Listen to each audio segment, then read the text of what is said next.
We are here at the beautiful Southfield Reservoir for what promises to be a really interesting live match. Early season bream fishing, it can be very temperamental. I'm saying there's no better place than Southfield to take you for a look at how we're going to approach it for these great fish.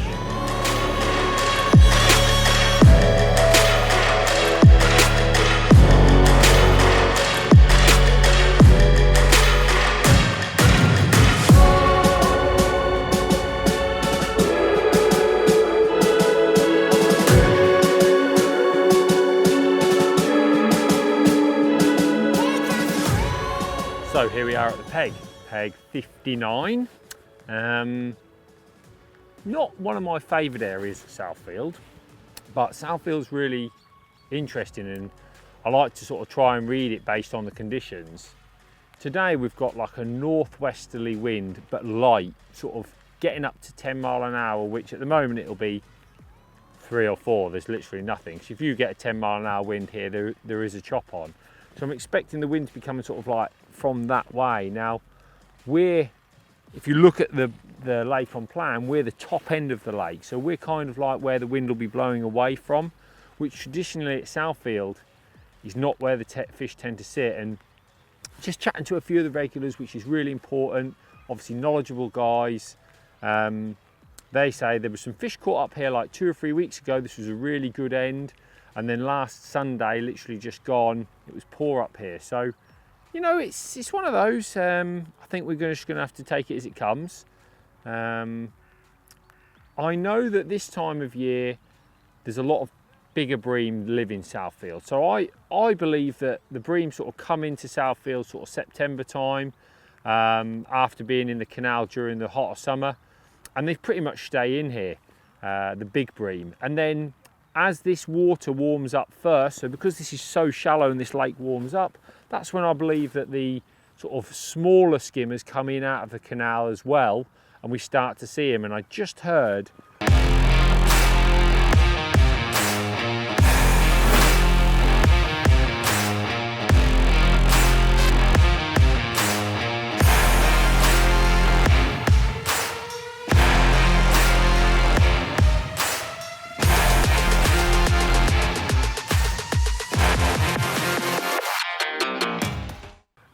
that there was some poundfish caught at the weekend for the first time. Literally, if you caught one, it was £3 or more. Now there's some poundfish, which tells me the water's obviously getting a bit warmer. It's probably 10 degrees or more.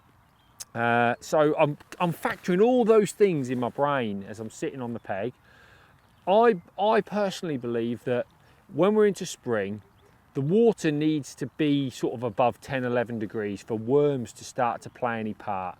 Experience tells me that worms are really on a knife edge until water gets a bit warmer than that. So I don't know why that is. It's just experience over the years. I've learned that. So for me personally, obviously it's not a cold morning at all. I mean, you guys don't know that, but it's not cold. It feels, you know, even though it's raining, it's like 12 degrees or so. I'm saying that worms will be okay. We'll just have to be a little bit steady with them. We can't go hell for leather with the worms. We're going to have to take it easy. So I've got some worms with me. So I've got sort of like half a kilo of worms with me there in my tub. I've cleaned them off, I've drained them off, and then I just leave a little bit of dirt there, just as a bit of protection for them really, and they can just sit in that tub. I'm probably going to start off introducing a little bit of chopped worm, like literally like a little thumbnail of worm, just to see what happens. I don't think it's going to affect it too badly. It's not like the water temperature's really cold, so it should be okay. Then I've got some red worms with me. Teammate Eddie Bryden's kindly grabbed me a bucket full of red worms, which is great. So I've got a few red worms there for the hook. They're only for the hook. So, just like a red worm, very, very active, very wriggly, great bait here, very soft, great bait here at Southfield. And then I've got some maggots in here, and in here I've got like reds, yellows, fluoros, and a few fluoro pinkies. Now I've done that because it's raining today, and this is purely a hook bait tub. I believe that a live bait is really great as a hook bait. And then I've brought with me around about a pint of dead red maggots. So if I think that worms aren't the one and I want to feed something, I will feed some of the dead red maggots. That will be what I'll put through the feeder. But to be honest, to start with, I'm just going to start with like probably 2 or 3 red maggots, a tiny bit of worm, and then start fishing. Now, interestingly, for those who love a bit of a ground bait chat, my ground bait is Match Method Mix. When I come to Southfield, I always feel that I get so much fish meal ground bait. I mean, there's 40 anglers on today. It gets fished Sundays and Wednesdays in open matches, plus all the other matches, and everyone uses fish meal ground bait. So the fish are more than accustomed to it, like to the point where you need to make sure your ground bait is strong enough. And I love the light colour of Match Method Mix. The water, I'm not going to say it's not clear, but for Southfield standards, it's not chocolate. But I love that colour. I've got no issue with that colour at all. If you walk along here today, you'll see a lot of people with like green and dark ground baits. But for me, that's a great mix. And I sort of mix it up this morning at home, and I did that. Quite damp, and it's all swollen up now. So all my bits are quite chunky, if you like. So I'll play with the consistency of that as the day goes on. I'm going to choose 2 lines. I'm going to go for 54 metres as my longest line. That's given me a bit of scope. That means if I want to back off, I've got sort of 6 metres there to 60 metres, which is probably about the limit of my rod. I'm looking at the weather today. If the wind gets up, 54 is still perfectly achievable. I wouldn't want to start at 60 and then the wind get up and not be able to get there. So 54 is my starting long line. And then I've got a closer line at 39. I like a minimum distance of 15 metres between my lines. And at the moment, the fish have been showing longer. So I've tried to push that short line as far as possible. Give it a few weeks, I'll probably have that short line at 20 metres and my longer line at about 45. So, you know, I tend to sort of react here as I feel necessary, but it's quite flat today. Flat tends to mean push it a bit further out. And that's what my sort of approach is. I will start off really steady. I've got a funny feeling this is going to be quite tough up here today. The match is 2 pegs miss one across the entire reservoir. So you're going to need to be in an area where there's a few fish, which, you know, a lot of the time at Southfield the fish are spread out, but there's always better areas. So we'll try and assess as we're going. Is it a section? Are we looking to try to win a section? Or have we got a chance of framing in the match? That's what we're going to assess as the day goes on. So I'm going to have those 2 lines to rotate. Now, my gear's dead simple. On the short line, I've got my 11.4 Ascension, one of my favourite rods. And on the longer line, I've got the 12-foot Superior X, which is literally a rod that I'm going to say is practically designed for here. It's such a good like mid-range rod, like 40 to 60 metres. It's fantastic, and all my rods are set up the same. So that's what I'm going to talk you through now. I've got 010 braid on my 520 extremity reel. All right, I love 010, it's nice and durable. And I've actually put on a thick 016 braided hook length, braided shock leader, sorry. So this shock leader, I've gone for braid direct. Now, I used to fish here with braid and a mono shock leader, like a 6-7 metre mono shock leader. Had a lot of success here fishing like that. That would also work today, but I find myself having to fish braid direct quite a lot in a lot of matches up and down the country and on international duty. So for me personally, if I'm fishing braid, I just tend to fish with braid direct, and then that gets me a good feel, a good setup. I don't have to change my rods, and it's something that I used all last year here, and it's great. I can move my feeder if I need to, dead easy. There's no stretch, I am in touch with the feeder. So for me, I love a bit of braid direct. That shock leader there just means I don't have to keep changing the rig all the time. If it was 010 straight through, the swivel would probably wear a little bit on the rig over time and I'd risk a crack off. So having like 016 or even 018 braid shock leader allows me to do that. The rig couldn't be any simpler for me. So all I've got is a short boom. When I'm at Southfield, I don't like a long boom. I like a nice short boom because the bites here are very vicious. They're either big tug rounds or a drop back as they dislodge the feeder. And that means I don't want a long distance between my main line and my rig. I don't want longer distance, so literally as short as I can get away with, maximum an inch. Got a little diamond eye swivel, and here I've just water knotted on some of our 022 fluorocarbon. Now that fluorocarbon there is really nice and stiff and heavy. Obviously the knot just stops the swivel, and that fluorocarbon lays on the bottom. It's heavy, it's stiff, it provides me separation between feeder and hook bait.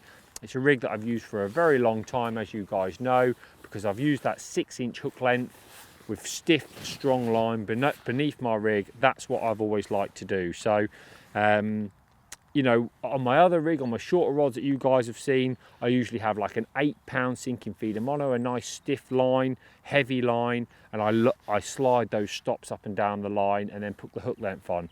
I can't cast 54 meters off the stops on their own, they could slide. So just having this long length of fluorocarbon here in 022 is great. And then all I'm gonna do, so I've got my hook length boxes in here. I've got some N20s in 014, and that's what I'm going to put on today in a 14, and that'll allow me to fish little bits of worm, single and double maggot, fluoro pinkies, 3 or 4 pinkies, you know, that sort of bait, something visual, something that's going to catch the fish's eye because it's so coloured, and obviously the fish will go down. And all I've got at the end here is a little knot in the fluorocarbon, and just like you connect your pole rig to a Dacron connector, I shall loop that hook length behind there, and then I'll just have my 6-inch hook length there. I'm not going to put that hook length on now because I like to use these rods to feed my peg at the start of the day. So literally I will start the day by putting my feeders on and taking it like that. Once we are ready to start, we'll have a good look at the feeders that I brought with me and the feeder choices and how we're going to kick off the peg. It won't be long.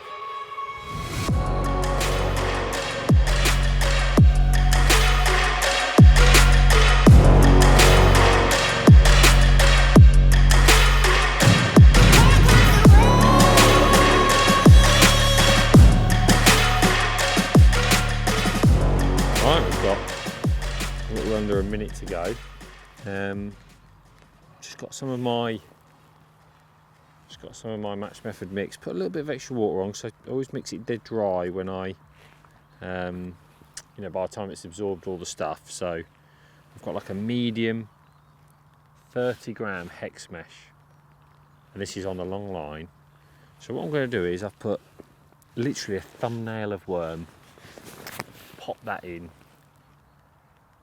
And I've sort of mixed it around in a damper area of the ground bait, not over wet, just damp. And I'm going to put 2 of those in on the long line, which is, like I say, it's 54 metres. I've just interrupted your blooming video, haven't I, folks? I do apologise. You were watching Des Ship, weren't you? Catching loads of fish and Andy Power and all that. But very important message, please don't forget to like, subscribe, hit the notification button, and then that'll remind you to watch our fantastic videos. I've got a lovely telegraph pole smack in the distance, so I've got like the ultimate marker for casting. So hopefully we can put 2 of them, and when there's no wind like this, I think you need to be as accurate as possible. I think that's really important. So I'm going to try and put 2 of them in, like I say, as accurately as I possibly can, and then I'm going to put like 5 of the same size feeder in on my shorter line, and there's another telegraph pole to my right. Now, because it's 2 together miss one, I've got loads of room to my right. That's still well in my peg under normal conditions, but basically it means I'm split like left and right. I would say there's, looking on the water, probably 3 meters. Yeah, there's the all in 3 meters between them. So right, let's try and be as accurate as possible. You look at the water here, this is why the fish will back off, because there's literally going to be raining feeders now.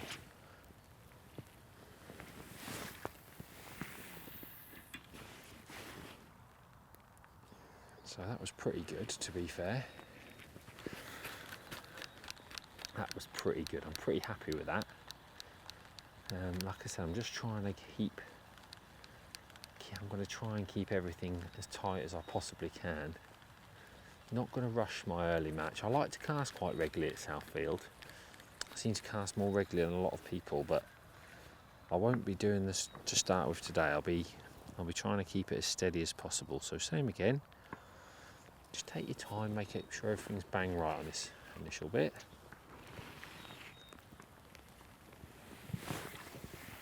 Just bang on it. And it's bang on it. So very happy with those. They look very good. So I'll put like those two little lines. Now just looking along the line, looks like the guy on my right's probably gone 56. He's a little bit further because it's so calm, and I'm saying Tony on my left's gone exactly the same as me, it looks like. So you can tell it's like a popular line here. It's a weird place because you don't seem to gain anything by going like too much further. I've tried it loads of times and it doesn't seem to work. It seems to be like if people are fishing generally along a line, that's where the fish almost patrol left to right, you see. So this one, I'm going to put 2 of the softer ones in. So same mix. Literally the same 2 feederfuls, so they've got like a little bit of worm. The mix is nice and soft. Oh, it's a bit further left than I want it to be fair, probably half a metre or so further left than I wanted.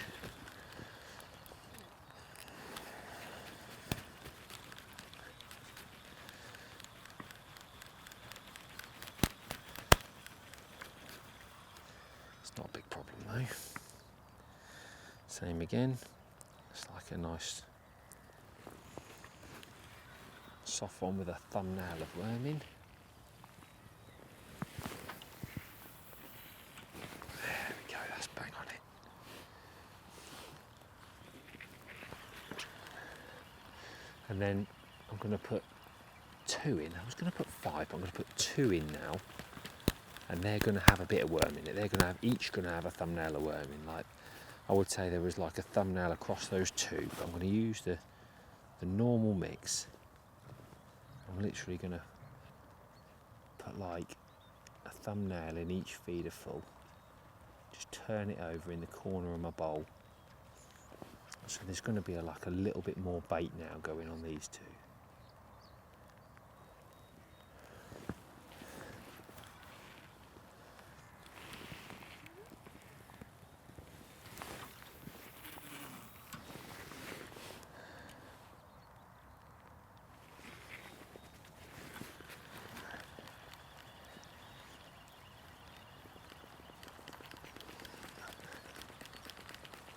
So one more.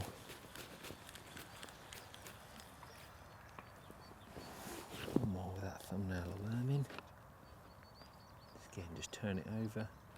Just notice I'm not in a rush. I want to make sure everything that I'm doing in this period is bang right. I think that's so important. Get this. Concentrate and get this on the money. Yeah, that's got it. That's got it. Absolutely spot on. Same thing again. So a little jiggle, get the bait out.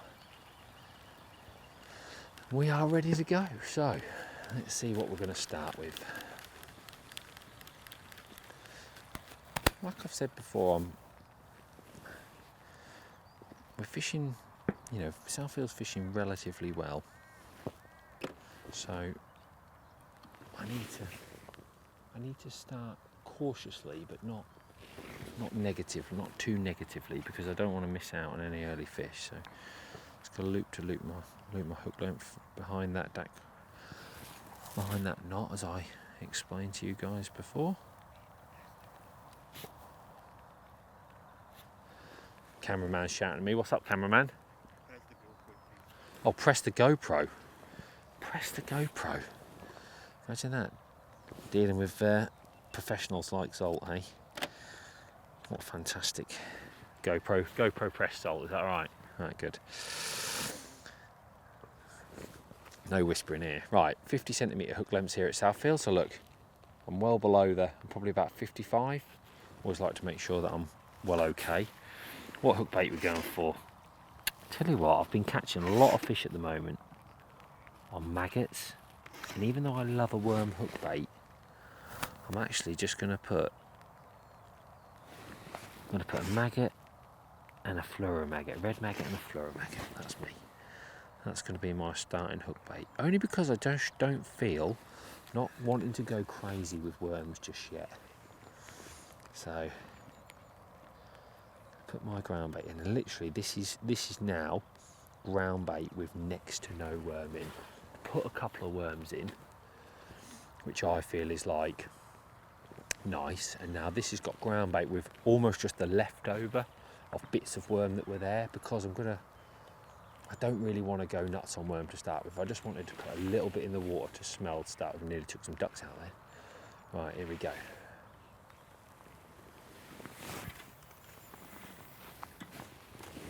Well, I'll tell you what, that was on the first feeder. That was on it. So, the process is always the same. Start the stopwatch. And at Southfield, I like to tighten right up, make sure all the braid's sunk. It's raining today, so the braid will keep nice and damp, so it shouldn't be a problem. And then literally pull it, and look how tight I'm pulling it. Pulling it almost as tight as I can, making sure everything's there. And it's so silty, I almost just like feel the feeder begin to move slightly, so I know that I'm not trapped up. That's why I love the braid. And I've got a beautiful sort of like straightish tip, and there'll be a bit of toe here. There's never zero toe at Southfield. There's all, you know, even if it's flat calm, it seems to find a tiny bit from somewhere. So that's how we're going to start off. I might even put my tip just slightly under the water, because there's a bit of like surface fluff on the water. You see this fluff, and it can just catch your braid and hold it up on the surface. So I've just put the first ring under the water there, so it's just going to keep all my braid, even if it's right on the surface, even if the braid wants to try and be on the surface, it's going to be just sat like just underneath it, because my tip is there and everything's nice and tight. So right, let's sit in, see how long it takes for our first bit of action.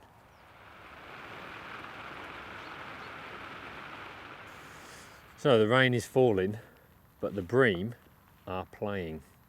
Tony has got one on my left, and I've seen at least another 5 caught. Now the beauty of Southfield is you can see all the way down the line, and that's what I think they are. That is not a bream, that is a poundfish. And what happened to me was on my second cast, about 2 minutes in, what's happened there? Well, we just had a drop back there. So on my second cast, 2 minutes in, I had 2 big jerks on the tip, which when you get 2 together often is a fish shaking its head. And I picked up and there was nothing there, and my bait looked okay, but it's hard to say. That was very frustrating, and that was just frustrating then, because that literally, your feeder shouldn't be dropping back as easy as that. There was hardly any bend in my tip at all, and it just dropped back, which is a classic sign of a fish picking up your bait, and something that I've had happen to me a lot here at Southfield. I thought that was going to be on, so I'm a little bit, I don't want to say frustrated. I'm a little bit disappointed that little early, look, there's one just there. 2 pegs down, he's playing one. There is fish feeding big time. And I was just saying to Salt, sometimes that happens here early on. Sometimes early doors at Southfield, you can have a flourish of early fish. So what I'm a little bit disappointed about, it was interesting to see that Tony's fish was only a small one. I have seen at least 3 bream, and probably I'm going to say now 3 smaller fish. And we are actually half an hour in, but obviously by the time everybody feeds their peg and, you know, one thing and another, settles in. That's quick for Southfield. That is quick. So I've just changed hook baits to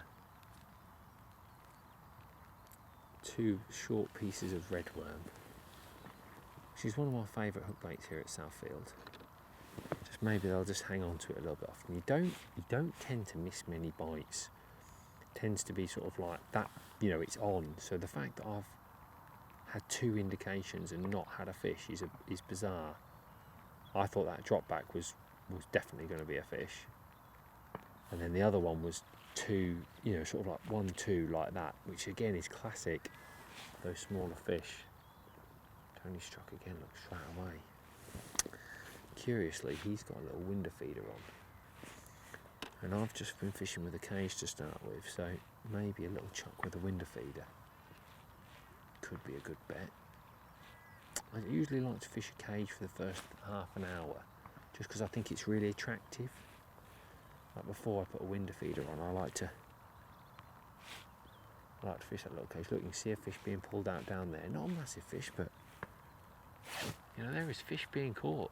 I've just seen 2 down. He's just putting his keep net down. I mean, this is like phenomenal for Southfield, really. It's not, you know, Southfield isn't synonymous with that, but that tells me the fish are feeding. So maybe I need to be a tiny bit more aggressive. Let's put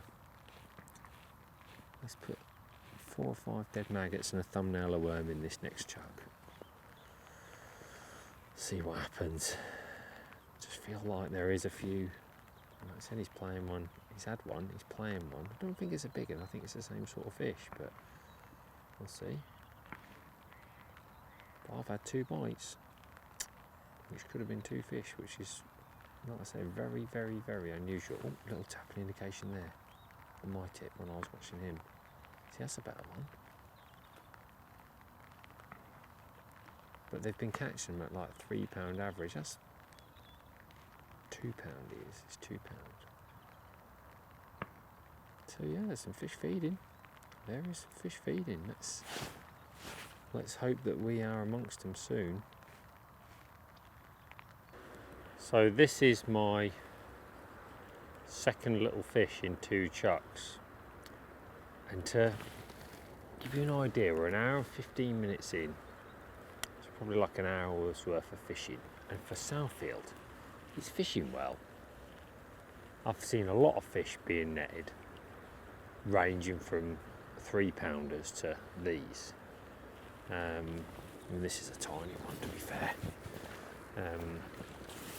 And I had a tiny one. I think those couple of early bites were tiny ones. I don't feel like I've had any better fish come into my peggers yet. Let's get rid of the scourger because I can't see the hook there. So I'll just look. It's just a little 4-ouncer. The other one was a bit bigger. It was probably like 7 or 8 ounce, but not much bigger than that. And just a bit frustrating because there's been an odd better fish caught. It's been fishing. It's, you know, there's been people who have caught fish, and I haven't. What we got? Oh yeah, 2 house martins. Tony's getting excited. Yeah. So I've tried upping the amount of worm. I thought like, oh, I'm not getting any bites. Maybe I need to feed a bit more worm. And that's not been very good. And I thought, do you know what? I need a bit of a reset here. I need to think carefully about what's going through my feeder. So I just put a meter on. Just added an extra meter on. I've put my little window feeder on. And I'm really, really being stingy with what I'm putting through it. I'm putting not even a thumbnail of worm. See if I can hold it up for the GoPro. Look, like 6 or 7, like basically what sticks to my finger like that. And then I'm just dropping it in the ground bait. And then closing it off with a little bit of ground bait, because when I upped it, I had like 3 or 4 casts with probably like that much worm in, you know, like a big thumbnail, let's call it. And that sort of like, even after like 3 casts, I hadn't had an indication. 4 casts, I haven't had an indication.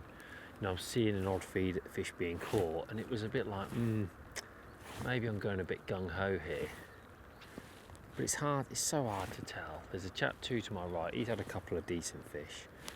He's got a Coke can on, he's got the big feeder on. So, you know, maybe that would be a better approach. Maybe the big feeder would be a better approach. I'm very reluctant to up it and go for it, because, you know, it's been raining non-stop now since the start of the match. Hands are cold, body's starting to get a bit cold. There's definitely not as many fish being caught in the last half an hour as there was in the first hour. So for me, I think I might need to just bide my time here.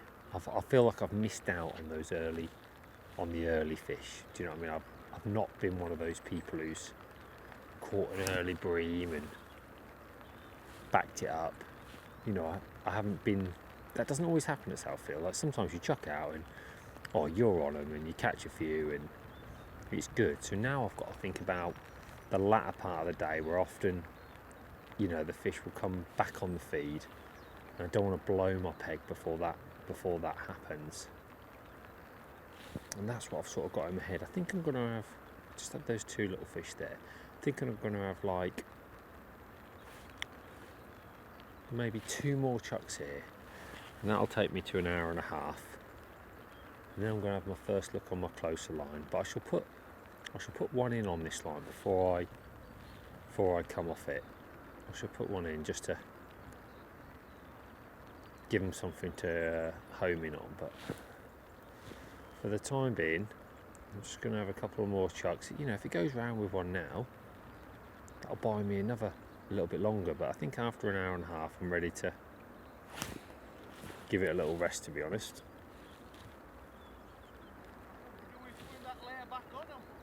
I'm freezing. I just said then I'm gonna. I've got a fleecing van.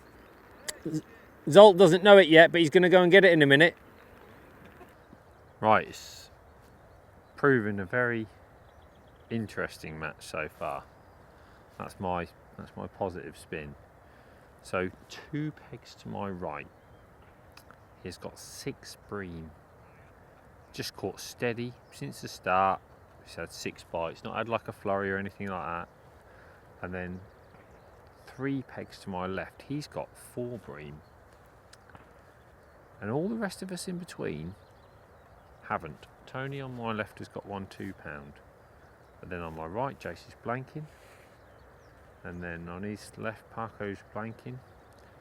And I've got 2 little skimmers.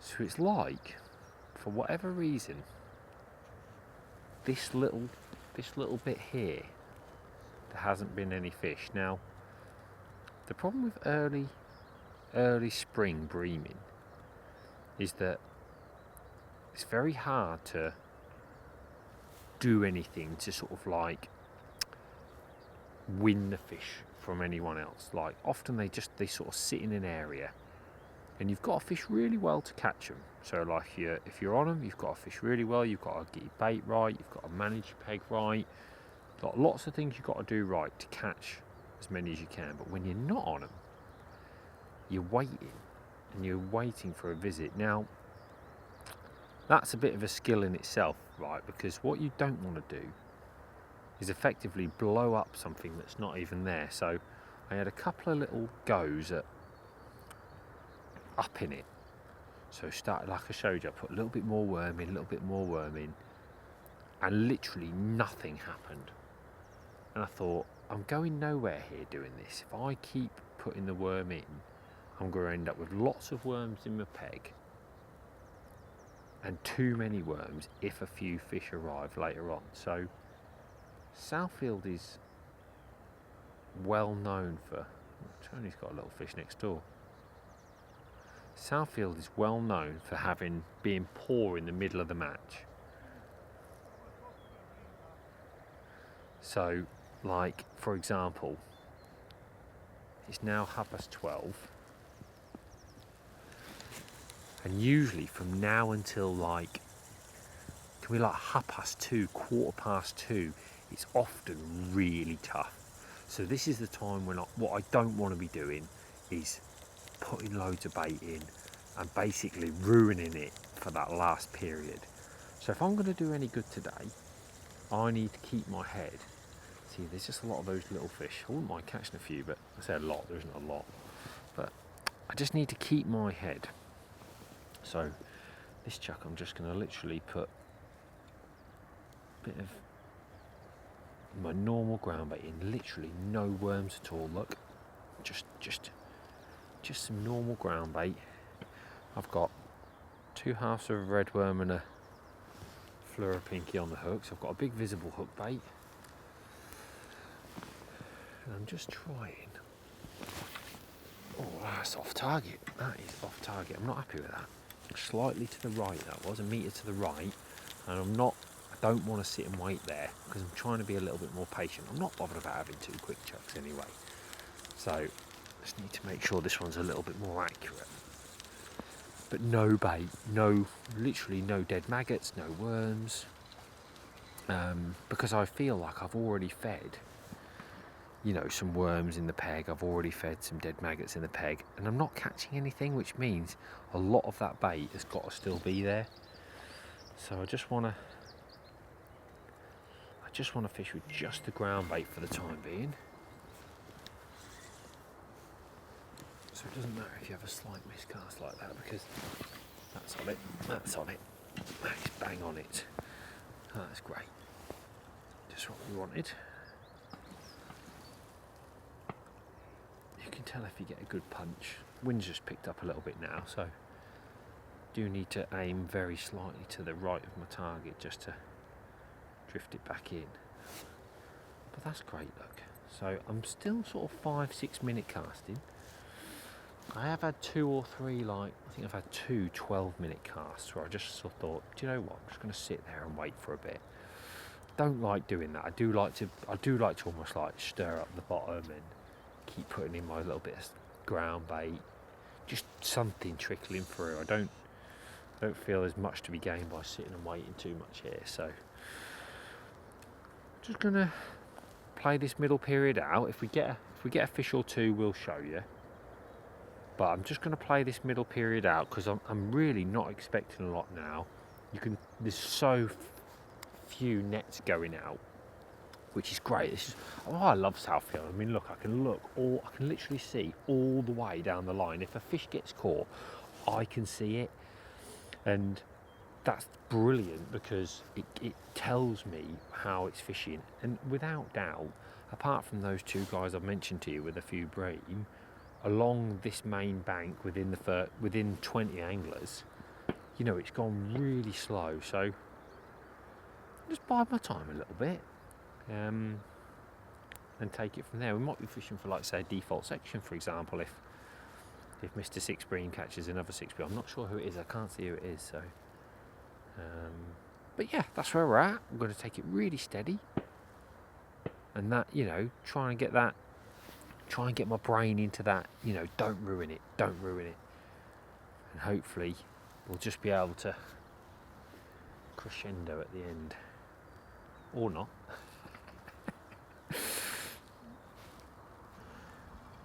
So with this middle period where we thought was going to be slow, there is an odd fish being caught from your 2 guys who were catching. And I've managed one on my long line, and I thought, here we go, and then it just didn't happen. So I thought I'll have a rest and chuck on my short line, and that is first chuck on my short line, only a small one. I haven't really had anything of any size today. I have sort of in my head decided I'm going to be more aggressive on the short line because, really it's because nothing much is happening. I feel like if I'm going to drop on the short line, I need to do it with a bigger feeder. Very breamy style. It's not how I like to fish here. I like to fish smaller, regular, chucking in, that sort of thing. But it's definitely not the way today. So I've got like a medium hex mesh in. Nice bobber worm in it. Then like, I don't know, an inch of worm on the hook. And that was my first cast on that line. It literally went round just on the whistle, but Jace has got one on my right now as well, so I don't mind admitting that with 2 hours to go, I've been very perplexed today, or 2.5 hours to go. I've been very perplexed. I can't figure out what they want, because nothing really seems to be jumping out. Like, there's no pattern to it, or if there is, I'm certainly not spotting it, which is fine. You know, you can't, you know, it's, I certainly don't give up, because I've got 2.5 hours left to go, and I know that like 3 or 4 big bream would be great, and that's easily done. I'm sort of trying to use my other lines to figure out what's happening. But just to give you an example, I caught one about probably 1.5 pounds, my biggest fish, sort of 10 minutes or so after you last left us. And what happened was, I just put a little bit more extra worm in the feeder for that cast, and I caught one, and I thought, maybe that was that bit of extra worm. And I've had like 3 more chucks with like a, you know, a thumbnail blob of worm and 3 or 4 dead maggots. Just nothing, just no other bites, no other indications, which is what made me come off that line. I just had an indication then on that short line.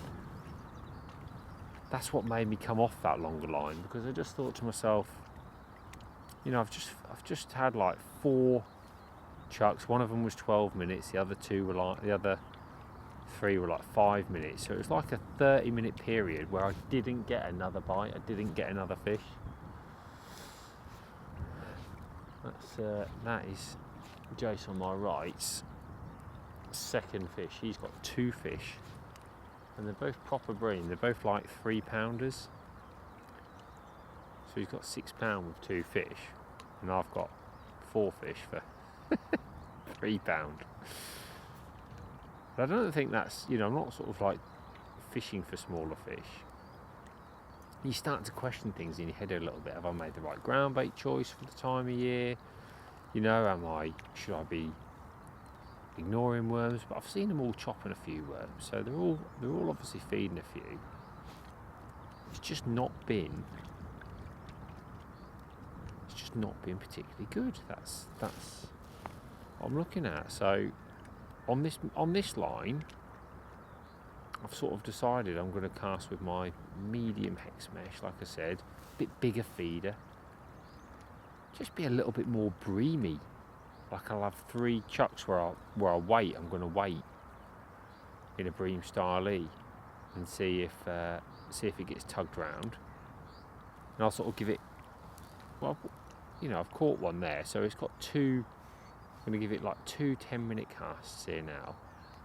See if I get one. If I don't get another one, this sort of like 25-minute rest for the long line, and I reckon I can chuck back out on the long line and have a good chance of getting one that's settled down. But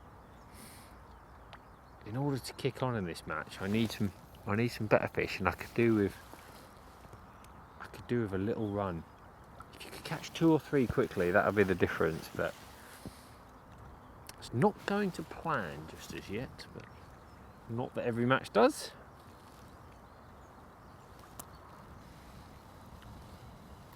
Well, I've hooked my best fish of the day, and it is 2 o'clock. Match goes on till 4. It's my first chuck long after resting it short, sort of 3 minutes into it, so it might have worked. I've got maggots on the hook. I've tried everything on the hook, to be fair. Started on maggots, worms for quite a bit, tried maggots in the middle. I'm not sure what the, like I've said to you before, I'm not sure what the approach is. Like the fact that I've rested it and gone back on it and it's gone round is good, but look, it's 2 hours to go. It's not beyond the realms of possibility that you could catch 4 or 5 of these in 2 hours. So,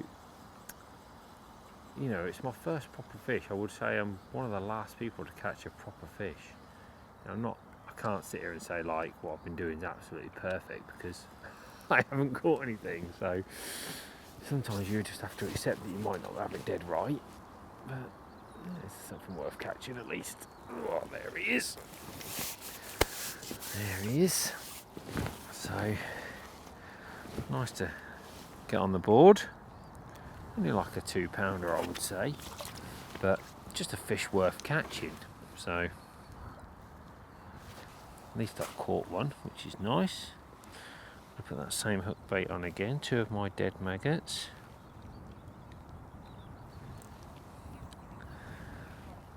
Just sort of like looking around. I can't see people catching on like big bunches of worms or something like that. So just got my little window feeder. Odd dead maggot in there. Odd little piece of worm, nothing special. Just a bit of snot on the line. Make sure everything's spot on. Nice to get one at least. That's good. That all looks good. I mean, it's fished well. I know for what you've been watching, for what you've seen from me, it's been hard. You know, I've got 5 fish, and you know, 5 fish will be okay on the fish count. It's just the wrong fish, which is a shame. I'm not really, like I say, I'm not really sure why. I've tried to be quite breamy, but you never know. Could get a quick one again here now. Just sort of see what happens in this next little period. Again, just taking it steady. I tried being aggressive on that shorter line, and it just didn't work. Just caught odd like little tiny fish. So quite like the idea of like almost just taking it steady now and seeing if I can pinch a few off a bit of bait that I've fed there earlier in the day. If I start to get a few more fish, I can always up it again, can't I? So I think we're happy enough for the time being. Nice to get a first decent one. 2 hours left. Let's hope for a few more. So there is just under an hour to go, and usually around about this time is when I always start to feel that things start to kick into gear. Unfortunately, that is not happening. I'm sort of looking around, and I would say the last half an hour has probably been the worst period of the match for everybody. The wind's got up a bit now, and it's towing, you know, not really towing, but towing pretty strongly. It's a shallow lake, got a good bend in my tip. It's towing that way, back up against this wind. Rain's coming down again, nice. But usually when it tows a little bit, the fish can have a bit of a munch. So about 20 minutes ago, I thought, right, it's do or die, because it's been really poor. And basically I just started increasing the worms, increasing some dead maggots, just fishing with a slightly bigger feeder, casting it in, just really being much more aggressive than I've been for most of the match. I really don't think that's the way to go, because it just doesn't seem like that sort of day. If I was ahead, if I was in a good position, I'd be thinking, right, I need to rotate my feeders and maybe like rest the line and do a bit of rotation and just try to nick myself 1 or 2 more bream. But if I catch two bream, I'm not going to do any good with it. I'm not going to win anything. So I need to catch sort of 3 or 4. So I felt being more aggressive was going to give me the best chance of doing that. Now, unfortunately, I caught one first chuck on it, and then that's my 5th chuck since, and I haven't had an indication. You know, so 5 chucks with, you know, quite a lot of bait, and you can just see it just fades away to nothing. But like I say, nobody's really catching. 3 to my left. He's got one on now, and he is the only person I've seen catching to my left for a while. He's caught pretty steady all day. Unbelievable, really, how you can get one person catching like that.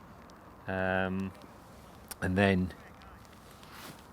2 to my left, he slowed up a bit. He's probably only had one more, I would say. But they're the standouts. Nobody else has really caught a great deal at all. Yeah, they are. So, yeah. Tone just literally just said then they're in pockets. And he's right. Today they are in pockets, and they're not sort of moving from that place, and you can't really do a lot to win them. So it's very springy bream fishing.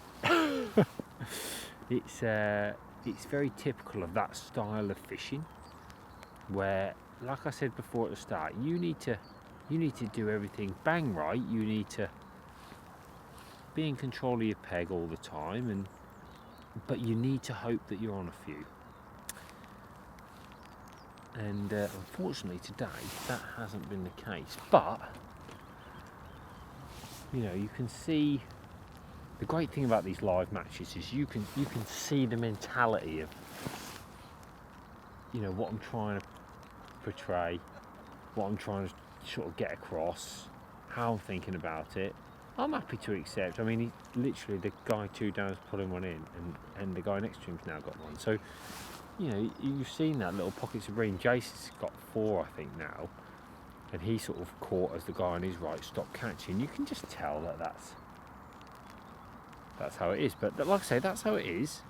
I hope you can see that how I'm sort of like try to gear myself up for it, try to approach it, how I've tried to go about it. I'm not going to sit here and say I've done it bang right, because I don't think that's the right thing to say today, because it's been hard. You know, I've got 7 fish in my net for probably about £4, I would guess. So, you know, it's next to nothing basically. They haven't been the right fish. Maybe a more subtler ground bait could have been better today. Caught so many fish. I mean, last year here, you know, I had a brilliant run of results in the qualifiers and in the Feeder King final, fishing with this ground bait. Maybe it's been a little bit too bold for March, you know, which is where we're at. Maybe I should have gone something a little bit darker, perhaps. I don't think so. I just think that they've not been here today, and we haven't quite had it right for them at the same time. So let's see what happens. Let's see. I've just put the window feeder on with hardly any bait in after I've had 6 or 7 chucks with a lot of bait. See if we can just nick one now on this bait. We'll see.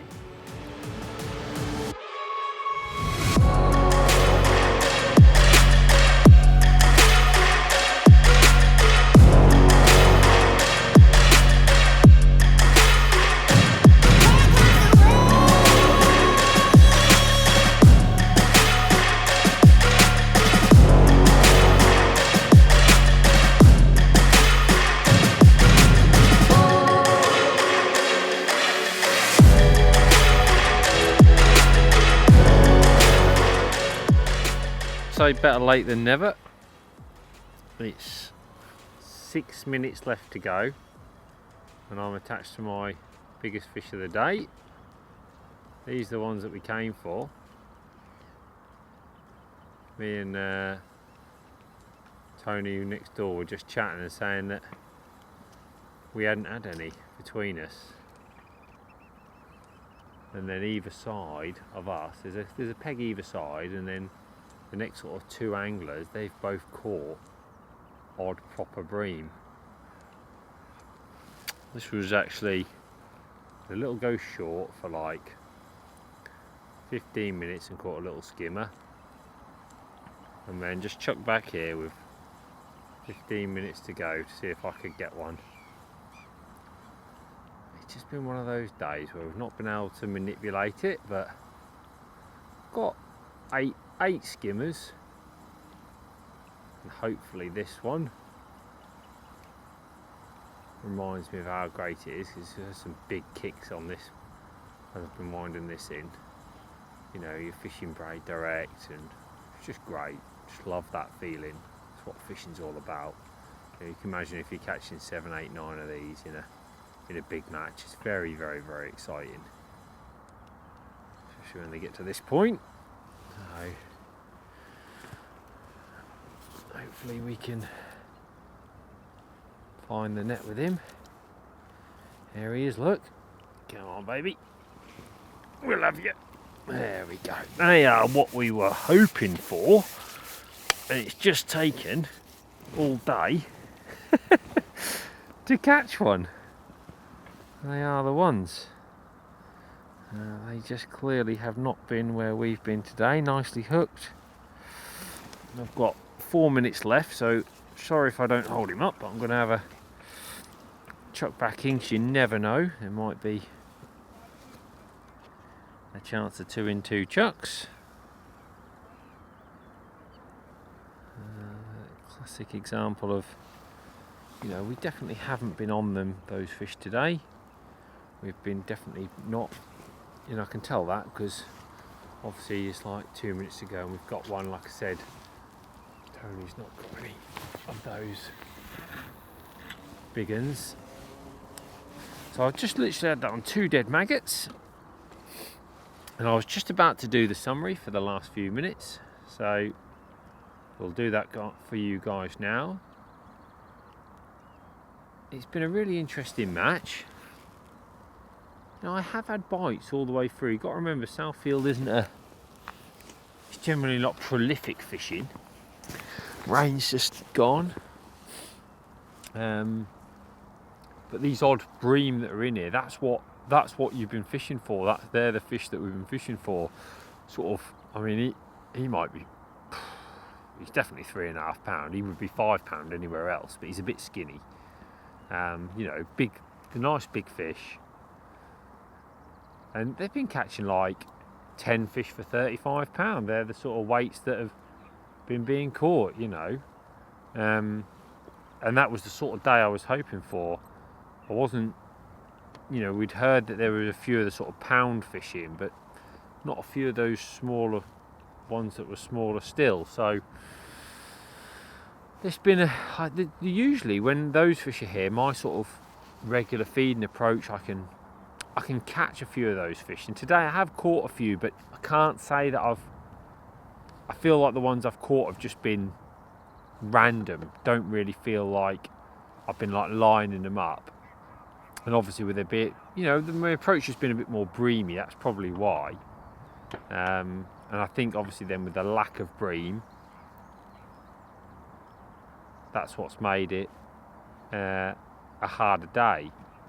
And it'll show in the weights. I'm sure there'll be at least 2 or 3 decent weights today, because, you know, look at the size of that. You know, if my 9 fish were 9 of them, we'd have 30 pounds. So, you know, that's the difference really. I've caught the amount of fish, just not the right fish. So I can't be too despondent. I found it interesting how my usual sort of warmer time tactics haven't quite been the one. Like in hindsight, you think to yourself, would you be better off, you know, putting a big feeder on, just casting it in and waiting, just almost like waiting for that bigger bream to come? Maybe that's what those guys have done. Maybe my sort of trying to keep it accurate, you know, working hard, a couple of soft ones, then one with a few extra bait. You know, I'm always trying to think of something to do. Maybe when it's a bit cooler, and you're fishing for like an odd fish, then perhaps a more patient approach would have been the way. But we won't know, because I definitely haven't been on them, you know. It would have been good to have been on a few of those and see if my proactive approach would have worked. But we'll see what the scales bring. I've got around 30 seconds left, I would guess. Just even the skimmers that we have caught could just done with them being pound and a bit fish, not the not the little tiny ones. So we've got one probably like maybe £1.75 pounds, that one there, and then 7 other little skimmers. A very interesting day. Let's hope for one when the whistle goes.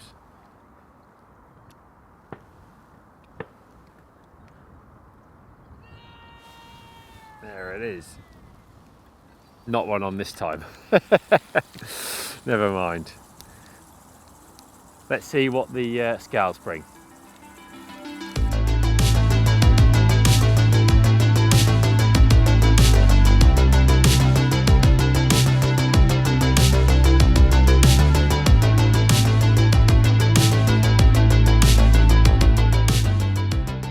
Here we go, back in the tackle room at the end of the day. What a really interesting match that was. What really surprised me, if I'm being completely honest, was I thought, because it's fished quite well, when you look at the weights, it's fished quite well, and it's been fishing well for the last couple of weeks, I felt the fish were ready for some food. And I'd gone with a plan beforehand of being a bit more patient early on. I thought, I'm going to be patient.